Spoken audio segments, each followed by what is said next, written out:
लोकसभा चुनाव के लिए प्रधानमंत्री मोदी ने मिशन ईस्ट का शंखनाद शुरू कर दिया है। आज और कल यानी 2 दिन मोदी 100 सीटों का इलेक्शन कैलकुलेशन सेट कर रहे हैं। खास बात यह है कि इसमें से 56 सीटें उन राज्यों में हैं जहां मोदी के विरोधी सरकार चला रहे हैं। मोदी तो चुनाव मैदान में उतर आए हैं, लेकिन उनके विरोधी कहां हैं? आज मोदी सबसे पहले झारखंड गए, यहां से लोगों को समझाया कि उनके यहां जो सरकार चल रही है वो अपने बच्चों की फिक्र करती है, आपके बच्चों की नहीं। मोदी ने लोगों से कहा कि उन्हें इलेक्शन में करप्शन और एंटी करप्शन में से किसी एक को चुनना है। झारखंड के बाद मोदी पश्चिम बंगाल पहुंचे, आरामबाग की रैली की और संदेश खाली की घटना पर इंडी अलायंस के नेताओं की चुप्पी को शर्मनाक बताया। ममता सरकार पर गुनहगारों को बचाने के आरोप लगाए।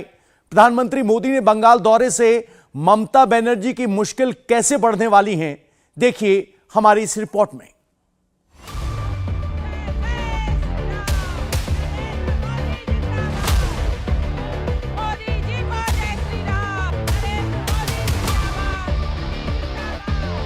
मेरे साथ बोलिए, भारत माता की।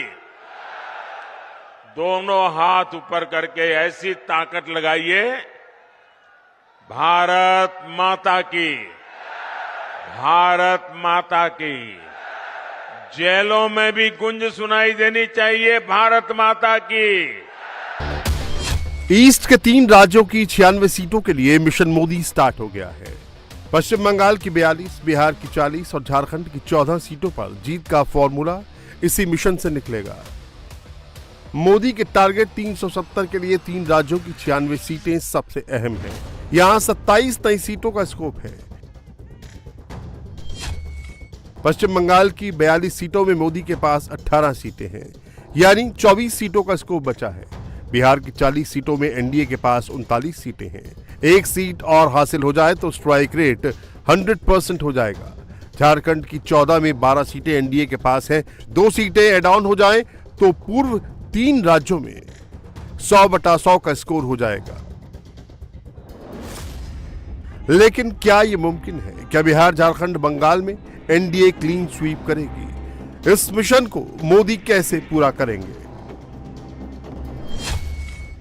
मोदी मिशन ईस्ट पर निकल चुके हैं। आज झारखंड के सिंदरी और पश्चिम बंगाल के आरामबाग में हैं। 2 मार्च को पश्चिम बंगाल के नादिया जिले के कृष्णानगर में मोदी जाएंगे। इसी दिन बिहार में औरंगाबाद और बेगूसराय में भी मोदी जा रहे हैं।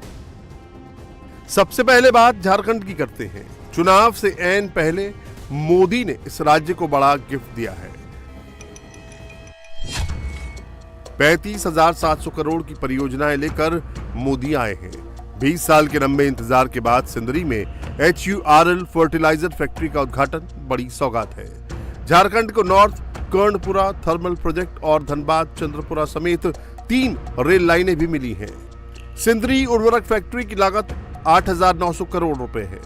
नॉर्थ कर्णपुरा थर्मल प्रोजेक्ट की लागत 7,500 करोड़ है और 17,600 करोड़ की 3 नई रेल लाइन झारखंड को मिली हैं।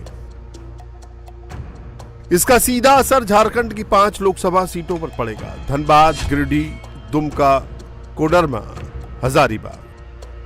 मुझे बताइए, चूल्हा जलता रहना चाहिए कि नहीं? आप मुझे बताइए, गरीब का बच्चा पेट भरने के बाद ही सोना चाहिए कि नहीं सोना चाहिए? क्या गरीब की सेवा मोदी को करनी चाहिए कि नहीं करनी चाहिए?